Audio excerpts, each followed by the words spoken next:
네, 안녕하세요. 부세 알람의 10분 세금 이야기입니다. 이번 시간에는 지난번에 한번 좀 간단하게 이쪽 내용을 간단하게 좀 얘기한 게 있었는데요. 뭐냐면은, 공공분양할 때 이제 그 청약저축 가지고 계신 분이나 주택청약 종합저축 가지고 계신 분이 많이 이제 질문들을 많이 하세요. 그때 가입하고 돈을 아예 안 내셨던 분도 있고 몇 번만 납입했는데 다시 이거를 지금 이게 한 몇 년 된 거죠. 그때 지금 다시 가입하면은 어떻게 되는지 아니면 이거를 해지하고 다시 가입을 해야 되는지 이런 질문들을 좀 많이 하시고 그리고 그렇게 했을 때 나중에 내가 새로 넣게 되면은 납입 횟수나 납입 금액은 어떤 식으로 인정이 되는지 예, 그런 걸 좀 질의를 하시거든요. 예, 이번 시간에 제가 그 내용을 좀 아주 명쾌하게 한번 싹 해결해 드릴게요. 그래서 이제 판단하시는데 어떻게 진행하시면 될 거다. 이렇게 판단하시는데 도움이 되실 거예요. 참고로 이거는 공공 분양에 해당할 때만 이제 중요한 거고 만약 민간 분양이면은 그 주택 청약 종합 저축 같은 경우는 이런 고민을 하실 필요 없습니다. 공공 분양의 주택 청약 종합 저축이 경우에 말씀드리는 거예요. 자, 한번 내용 보겠습니다. 예, 제가 말씀드렸죠? 가장 이제 뭐 제목에도 달아놨지만 연체가 되었는데 어떻게 해야 되느냐, 어떻게 하면 좋겠냐, 뭐 이런 내용입니다. 자, 이번 시간에 이걸 한번 확실히 짚고 넘어가겠습니다. 자, 공공분양 같은 경우에 청약저축 할 수 있는 게 주택청약종합저축 두 개가 공공분양을 신청할 수 있죠. 제가 그동안 다뤄놓은 내용이 있으니까 한번 보시면 됩니다. 제가 공공분양 그랬죠. 청약통장 종류 얘기할 때 납입기간도 있고 예, 납입 금액도 중요하고 공공분양은 납입 일단 횟수도 중요하다. 기간만 있어도 되는 게 아니라 횟수 인정하고 납입 금액, 인정 금액이 중요합니다. 공공분양은. 자, 그런데 한번 보겠습니다. 이제 어떤 가입자예요. 가입자가 이제 어쨌든 뭐 청약 저축이 됐든 주택청약 종합저축을 이건 오래전에 가입했겠고 2009년도 예, 이제 가입을 했어요. 했는데 이제 처음부터 안 내신 분도 있고요. 처음부터 안 내신 분도 있고 한 번만 넣고 안 내신 분도 있고 이렇게 한 몇 번 납입했어요. 뭐 3회든 5회든. 그리고 나서 신경을 안 썼는데 막 분양 청약 얘기가 많이 나와. 그래서 제가 이제 떠들여 보니까 이 납입이 너무 안 된 거예요. 자, 제가 먼저 이건 이제 일단 공공분양 이제 그거 좀 생각이 있는데 그래서 따져보니까 이거 3년? 5년? 야, 꽤 안 넣었는데? 그럼 여기서 이제 좀 이제 막 혼란스러워지죠. 이거 어떻게 해야 되나? 이거 인정 안 된다는데 지금부터 다시 넣어도 되는지 예, 이런 의문들 많이 가졌을 거예요. 대부분 이런 분들 이제 많을 거예요. 그러면 아니면 이거를 그냥 해지하고 다시 새로 하는 게 나한테 맞는 건지 어떤 게 유리한지 이런 분이 있을 수 있고 또 필요에 따라서는 3개월 뒤에 보니까 좋은 게 나오는데 통장을 보니까 지금 이런 상황이라는 거죠. 그럴 때 이거를 지금 넣으면은 좀 인정을 해주나? 예, 이런 부분. 빨리 넘어갔네요. 자, 일단 그래서 한번 실무적으로 한번 살펴보겠습니다.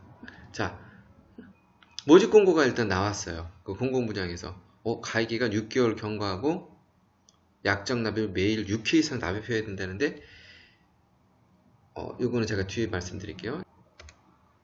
예, 앞에 내용으로 다시 한번 볼게요. 이분이 일단 가입기간 6개월 경과 보니까 나는 오케이 떨어졌어. 근데 횟수를 보니까 5회밖에 안 돼 있네요. 5회밖에. 야, 여기서 1개월이 모자라네.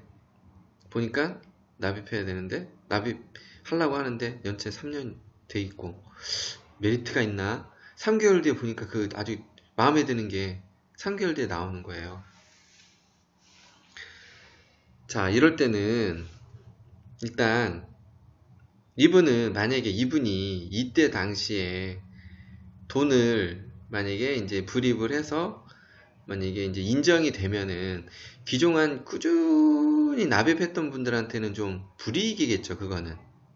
예, 그래서 원칙이 있습니다. 이분이 만약에 어느 당시에 해서 내가 납입 횟수랑 그 납입 금액을 인정을 받고 싶으면은 쉽게 되면은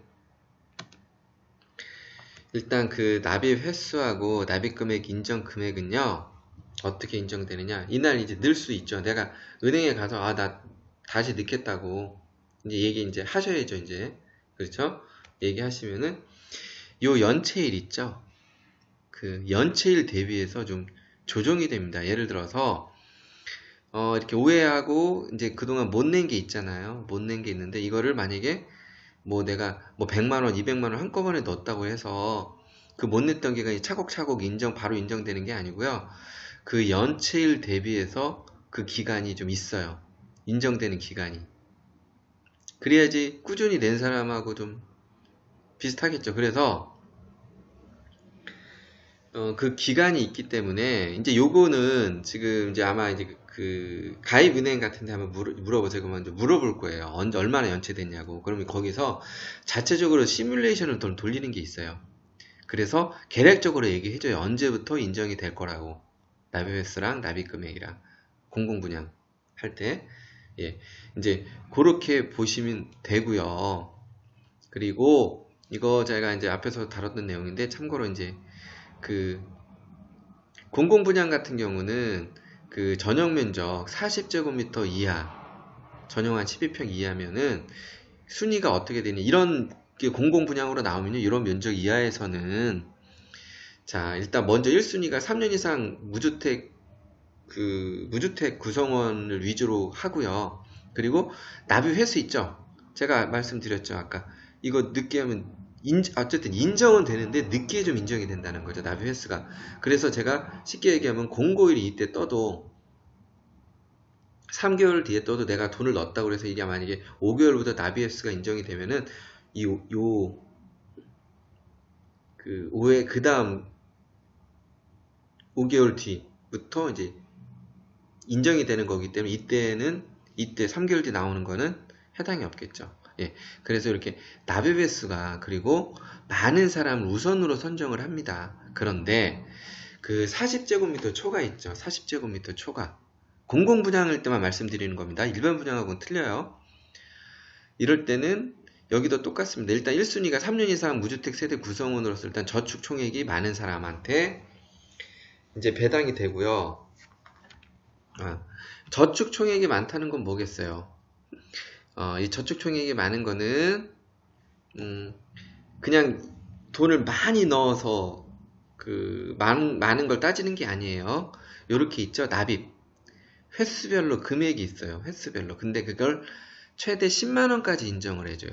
최대 월 납입금. 그래서 내가 1년 동안 그 최대 인정받을 수 있는 금액은 120만원이에요. 공공분양 그 청약저축이나 주택청약종합저축에서는 그 공공분양 할 때, 물론 그 주택청약종합저축은 자유롭기는 하지만 일단 공공분양 판단해서 청약할 때는 그렇게 인정을 한다. 금액을. 예. 그래서 이제 초과는 그래서 저축 일단은 그래서 필요하겠죠. 일단 왜냐면 납입 횟수가 들어가야지 금액이 인정이 될 테니까. 그쵸? 이게 같이 물려 있는 겁니다. 그래서 자 이제 뒤에 좀 이제 정리 들어갈게요. 자 아까 제가 앞에 거 내용 끌고 왔고요. 제가 앞에 이제 설명드린 거, 예, 그러니까 전용 면적에 따라서 이렇게 납입 횟수, 그러니까 작은 면적은 납입 횟수가 많은 사람을 우선으로 하고 40제곱미터 초과. 그러니까 대부분 이쪽이 많이 들어갈 거예요. 이쪽이. 그래서 월 그 10만원씩 넣는 게 좀 공공분양에선 유리하다. 이렇게 보시면 됩니다. 자, 그래서 공공분양은 공공분양일 때 말씀드리는 거예요. 그러니까 청약저축, 주택청약, 종합저축은 만약에 연체가 있을 수 있죠. 제가 말씀드렸듯이 연체일 때는 그 납입 횟수나 납입 금액 결론입니다. 인정되는 부분은 이 연체 기간 있죠. 연체 기간에 따라서 달라질 수 있습니다. 예를 들어서 연체 기간이 길면은 그만큼 납입 횟수, 납입 인정 금액이 늦어질 수 있는 거고요. 좀 짧으면 그만큼 빨리 될 수 있는 거고, 이거는 은행에서 한번 말씀하시면은 어느 정도 그 우리 지금 청취자님들 그 상황을 보고 시뮬레이션 어느 정도 해줘요. 감을 잡을 수 있게끔. 예. 그렇게 보시면 되고요. 그리고 만약에 이런 분들이 있을 거예요. 만약에 청약저축 가입해서 올해는 됐는데 뭐 처음부터 넣지 않고 올해까지 뭐 이렇게 있다. 이럴 때는 한 번쯤은 그냥 주택청약 종합저축이나 이런 거를 한번 바꿔보는 거를 좀 고민할 필요는 있을 것 같고요. 그렇지 않고 내가 이제 보통 24개월 이상 가입이 되면은 1순위 받는데 크게 문제 없어요. 24개월 이상 가입을 하고 납입을 24개월 이상 하면은 청약통장 1순위는 크게 문제 없습니다. 민간이나 일단 공공 쪽. 예, 그리고요, 만약에 주택청약 종합저축을 가지고 계신 분은 나는 요거 그냥 공공분양 안 해. 민영분양만 할 거야. 이런 분들이면은 굳이 이런 거, 납입해서 이런 거 고민 안 하셔도 됩니다. 이런 분들은 만약에 민간 분양 하실 분들은 그냥 가입기간 하고 내가 공고일 전에 이렇게 예치금 있죠? 그것만 충족시켜 놓으면 됩니다. 예, 이번 시간에는 우리 청약저축, 주택청약종합저축 연체됐을 때 어떻게 내가 납입 횟수나 납입금액 인정받을 수 있는지 그 내용을 좀 다뤄봤고요. 요거 참 빠뜨렸구나. 그래서 지금 가장 공공분양에서 제일 좋은 거는 납입 횟수. 일단 면적이 작은 건 긴 게 좋은데 일단 면적이 40m 초과 같은 경우는 저축 총액이 많은 사람을 우선으로 하거든요. 근데 저축 총액이 많다는 건 뭐예요? 일단 납입이 돼야지 저축 총액이 많잖아요. 그래서 예를 들어서 50만원 넣어도 매월 10만원 밖에 인정이 안 돼요. 주택청약 종합저축 같은 경우는. 그래서 그러니까 매월 10만원 이상 넣는 게 나중에 공공분양에서는 가장 유리하다. 이렇게 보시면 됩니다. 자, 그리고 지금 제가 이게 거의 정리가 끝났어요. 아파트 분양 청약 관련해서는 주택청약 종합저축, 그리고 제가 이제 해지에 관한 내용 이것만 하나 보시면 될 것 같고요. 요거는 제가 급전 필요할 때 어떻게 해야 되는지, 그리고 주택청약 종합저축 있죠? 이런 거 우대형 가입 조건하고 비교. 요걸 놓으시면 이제 요거 하시면 일단 청약 통장에 대해서 분양할 때 이제 자유롭게 자유자재로 미리 예상도 하고 준비를 하실 수 있겠고요. 마지막 일단 여기 제가 공공분양이기 때문에 그래요. 공공분양 같은 경우는 여기도 써있죠. 무주택 세대 구성원이 항상 따라다닙니다. 요거 좀 헷갈린 내용인데 제가 여기 좀 쉽게 정리를 해놨으니까요. 필요하신 분은 요거 한번 같이 보시면 됩니다. 마지막으로 여기 이제 구독을 눌러주시면 무료니까 눌러놓으시면 이런 거 내용을 한꺼번에 다 보실 수 있습니다. 오늘은 여기까지고요. 이번 시간에는 청약저축통장 연체됐을 때 어떻게 해야 될까, 이제 그 내용에 대해서 좀 다뤄봤습니다.